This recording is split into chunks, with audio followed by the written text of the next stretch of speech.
அதில் இருக்க வேற இன்னைக்கு ஹாப்பி பர்த்டே அது ஒட்டு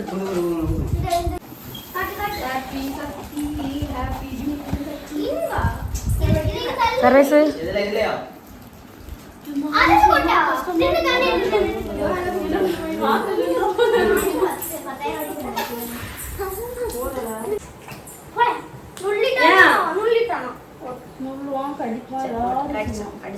வரியா வராத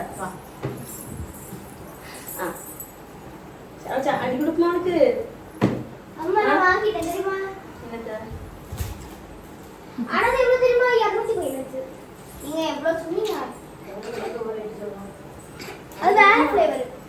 உனக்கு அடி கொடுக்குமா அது இருக்காது அம்மா அம்மா அப்ப இங்க யாராவது இருப்பா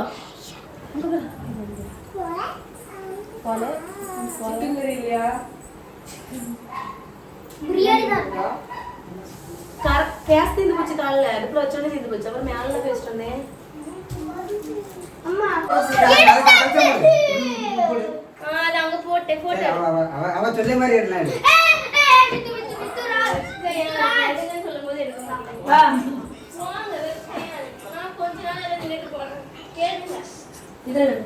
இவனுக்கு அந்த 500 ரூபா துணி 600 துணியா கொடுத்தாங்க. நான் அப்படிதான் சொன்னேன், நீங்க தான் எடுத்தியா?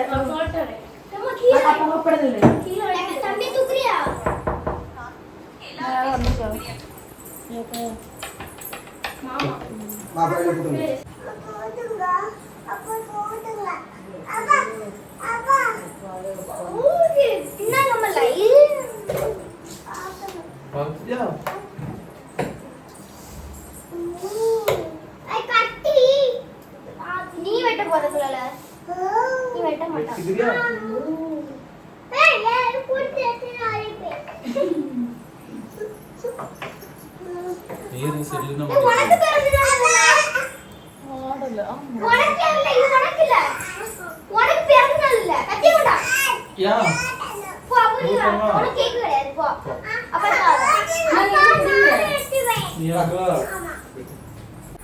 சரி சிங்குண்டச்சா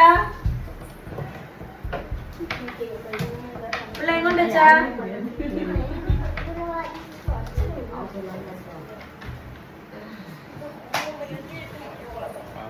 இது 1 kg அதான் பெருசா தம்பி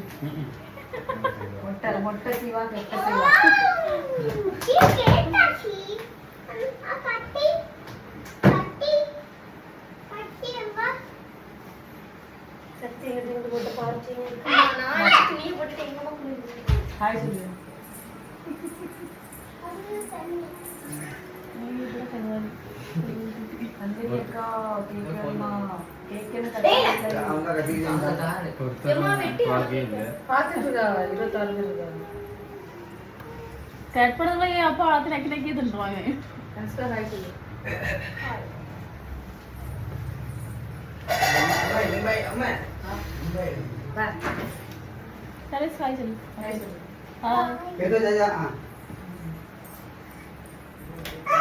கட்டிங்க கட்டில மேல இருந்து சரிங்க வாங்க இல்ல மேல இருந்து எல்லாருக்கும் வணக்கம். எப்படி இருக்கீங்க? கேக்கு வெட்டுறதுக்குள்ளே ஒரு வழி ஆயிரும்னு நினைக்கிறேன். அதாவது எப்போவுமே வந்து நான் வீட்டில் இருக்க மாட்டேன், அந்த டைமில் தான் வருவேன். இருப்பேன், ஈவினிங் டைமில் தான் வருவேன். வந்த உடனே பட்டாப்படான்னு கேக்கு வாங்கி கிட்டத்தட்ட 10 மணி 10:30 அப்படியெல்லாம் ஆயிரும் வந்து வெட்டுறதுக்கு. ஆனால் இந்த தடவை தான் வந்து சீக்கிரமே கேக் வெட்டியிருக்கோம். அவளுக்குமே வந்து ரொம்ப சந்தோஷம். ஏன்னா எல்லாமே பொறுமை. அன்றைக்கி ஃபுல்லாகவே நாங்கள் வீட்டிலே இருந்ததுனால காலையிலே பிரியாணி வச்சு அப்படியே கொஞ்சம் நல்லா இருந்துச்சு. அவளுமே கொஞ்சம் ஹாப்பியாக வந்து என்ஜாய் பண்ணினா. ஒரு தடவையுமே எப்படி இருந்தது கிடையாது. இந்த தடவை வந்து எங்கள் அக்கா, எங்கள் தம்பி ஒய்ஃபு, தம்பி எல்லாருமே வந்து நான் வந்து எல்லாத்தையுமே கூப்பிட மாட்டேன். நம்ம வீட்டில் ஒரு ஃபங்க்ஷனாக கூப்பிடாமே வருவாங்க.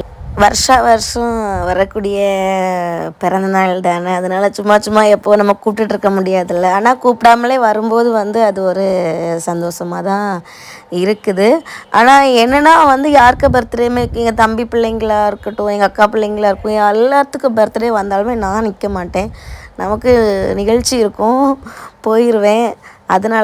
அதனால தான் வந்து நான் யாரையுமே கூப்பிடுறது கிடையாது. ஆனால் அந்த தடவை வந்து எல்லாருக்கும் நிறைய பேர் வந்தாங்க. சரி, நிறைய பேரும் நம்ம ஃபேமிலி ஆட்கள் தான் வந்து வந்திருந்தாங்க. சரி, ரொம்ப ஜாலியாக வந்து என்ஜாய் பண்ணோம். அதுக்கப்புறமா வந்து சப்ஸ்கிரைபர் எல்லாருமே என்ன சில பேர் சொல்லியிருந்தாங்க, லைவ் போட சொல்லியிருந்தாங்க. லைவுமே போட்டிருந்தேன். அதிலே வந்து நிறைய பேர் வாழ்த்துக்கள் சொல்லியிருந்தாங்க. அப்புறமா நம்ம ஷார்ட்ஸ் வீடியோலையும் சரி எல்லாருமே வாழ்த்து சொல்லியிருந்தாங்க. எல்லாருக்குமே ரொம்ப நன்றி. இன்ஸ்டாகிராம்லேயும் சரி நிறைய பேர் வாழ்த்துக்கள் சொல்லியிருந்தாங்க. அவங்களுக்குமே வந்து ரொம்ப நன்றி. அதுக்கப்புறமா வந்து நம்ம சேனல் வந்து 2 சேனலுக்குமே வந்து தொடர்ந்து நிறைய பேர் சப்போர்ட் பண்ணிகிட்டு இருக்கீங்க. லைக் பண்ணி அதை வந்து நல்ல நல்ல கமெண்ட் கொடுத்து நம்ம சேனல் வந்து ரொம்ப சப்போர்ட் பண்ணுறீங்க. உங்கள் எல்லாருக்குமே வந்து ரொம்ப நன்றி. அதுவும் இல்லாமல் வந்து கிஃப்ட் கொடுத்துருந்தாங்க. அவங்களுக்கு வந்து நன்றிகள் சொல்லக்கு வார்த்தையே இல்லை. 1000 முறை நன்றி சொன்னாலுமே வந்து பத்தாது. கிஃப்ட் வந்து கொடுக்குறதுக்கு ஒரு மனசு வேணும். சரி, அது வந்து அவங்கள்ட்ட வந்து நிறையவே இருக்குது. எனக்கும் கிஃப்ட் கொடுத்து என் பிள்ளைங்களுக்கும் கிஃப்ட் கொடுக்குறாங்க. அவ்வளோ தூரம் இன்றைக்கி நம்ம வந்து மக்கள் வந்து நமக்கு சப்போர்ட் பண்ணுறாங்க. இதெல்லாம் பார்க்கும்போது வந்து சொல்ல வார்த்தைகளே கிடையாது. அவ்வளோ மகிழ்ச்சியாக இருக்கிறது. நீங்களே பார்த்துட்டு தான் இருப்பீங்க. எல்லாருக்கும் கேக் கொடுத்தா எங்கள் மரசிகளுக்கு வந்து கேக் கொடுக்க மறந்துட்டா. தங்கச்சிக்கு கேக் கொடுக்க மறந்துட்டா. அவளே கேட்டு வாங்குற பாருங்க. ஐயோ, அவ்வளவு ஒரு டென்ஷன், யாருக்கு கொடுக்குறது எப்படி கொடுக்குறதுன்னு. அதுக்கப்புறமா கிஃப்ட்டு வந்து நானுமே வாங்கி வச்சுருந்தேன். கிஃப்ட்டு என்ன கிஃப்ட்டு கொடுத்தீங்கன்னு கேட்டிங்க. அதை நான் ஏற்கனவே வீடியோ போட்டுட்டேன். அது நான் வந்து ஒரு வெள்ளி செயின் தான் வாங்கி வச்சுருந்தேன். அவளுக்கு ஒரு வெள்ளி செயின் கொடுத்தேன். அவங்க அப்பா ஒரு வெள்ளியில் ஒரு மோதிரம் வாங்கி கொடுத்தாங்க. தங்கம் வைக்கிற விலைக்கெலாம் என்னில் அப்போ தங்கம்லாம் வாங்க முடியாது. அதனால வந்து வெள்ளியுமே இப்போ விலை கூட்டிடுச்சு. அதனால் வெள்ளியில் நம்ம வாங்கி கொடுத்துடலாம் அப்படின்ட்டு வெள்ளியில் வாங்கி கொடுத்துருந்தேன். அப்புறமா நம்ம சப்ஸ்கிரைபர் அனுப்பின வந்து கிஃப்ட்டு வந்து அவளுக்கு நான் கொடுத்துருக்கேன். ரொம்ப சந்தோஷம். போன வருஷம் வந்துட்டு நான் எதுவுமே கிஃப்டெல்லாம் ஒன்றும் கொடுக்கல. கொஞ்சம் கஷ்டமாயிடுச்சு. அதுக்கு முந்தின வருஷம் வந்து கோல்டு ரிங் வாங்கியிருந்தேன். அப்போ 1 கிராம் வந்து 6000 ரூபா அந்த மாதிரி தான் இருந்துச்சு. அதில் வந்து 1 கிராம் ரிங் வாங்கி போட்டிருந்தேன். அதெல்லாம் வந்து 1 கிராம் அப்படிங்கிறதுனால அதெல்லாம் வந்து சீக்கிரம் வந்து ஐயமாயிடுச்சு. அதனால் சரி, அப்போ அப்படி வாங்க வேண்டான்ட்டு தான் இப்படி இப்போவே 1 கிராம் 15000 ரூபா கிட்டே இருக்கும். அது வேறு. அதனால் வந்து இந்த தடவை சரி அப்போ நம்ம வெள்ளியில் போட்டுடலாம். இந்த கழுத்தில் எப்போவுமே கிடக்கணும். அவளுக்கு முருகர்னால் ரொம்ப பிடிக்கும். முருகர், சிவன் இப்படிப்பட்ட சாமிகள்லாம் அவளுக்கு ரொம்ப பிடிக்கும். அதனால் வந்து முருகர் டாலர் வச்சு அவளுக்குமே வாங்கிட்டேன். 2வது உள்ளவளுக்குமே முருகர் டாலர் வச்சு 2 பேர்த்துக்குமே வந்து நான் வாங்கி போட்டேன். அவங்க அப்பாவுக்கு வந்து ஆசை, நம்ம ஒரு ரிங் போடணும் அப்படின்னு சொல்லிட்டு வெள்ளியால் வந்து அவங்க ஒரு ரிங்கு வாங்கினாங்க. அவங்களுமே எந்த வருஷமே கிஃப்ட் கொடுக்க மாட்டாங்க. இந்த வருஷம் ட்ரெஸ் எடுத்து கேக் வாங்குறதோடு முடிஞ்சு, கிஃப்ட்லாம் ரொம்ப கிடையாது. இந்த வருஷம் அவங்களுமே ஒரு ரிங் வாங்கி கொடுத்தாங்க. சரி, பரவாயில்ல, கடவுள் நம்ம ஒரு கிஃப்ட், ஒரு வெள்ளியால் ஒரு கிஃப்ட் கொடுக்குற அளவுக்கு இன்றைக்கி நம்மளுக்கு வந்து ஒரு நல்ல செல்வங்கள்லாம் கொடுத்துருக்காங்க. சந்தோஷமாக இருக்குது. அதுக்கப்புறமா சாப்பாடு புரோட்டா தான் வாங்கியிருந்தேன். நான் மதியம் பிரியாணி பண்ணியிருந்தேன். நான் நைட்டுக்கு வந்து புரோட்டா தான் வாங்கி எல்லாத்துக்கும் கொடுக்க முடிஞ்சது. அதுக்கப்புறமா வந்து நான் சாப்பிடலை. நான் வந்து ரொம்ப டயர்ட் ஆகிட்டேன். ஃபேஸ்லேயே தெரியுதா, ஏன்னா காலையிலே கிளம்பி கிஃப்டெல்லாம் வாங்க போகிறேன்னு போயிட்டு வீட்டில் வேறு ஃபேன் ரிப்பேர் ஆகிட்டு அதெல்லாம் வாங்கிட்டு எடுத்துகிட்டு அதுக்கு ரொம்ப லேட்டாகி தான் வந்தேன். ரொம்ப கஷ்டமாயிட்டு.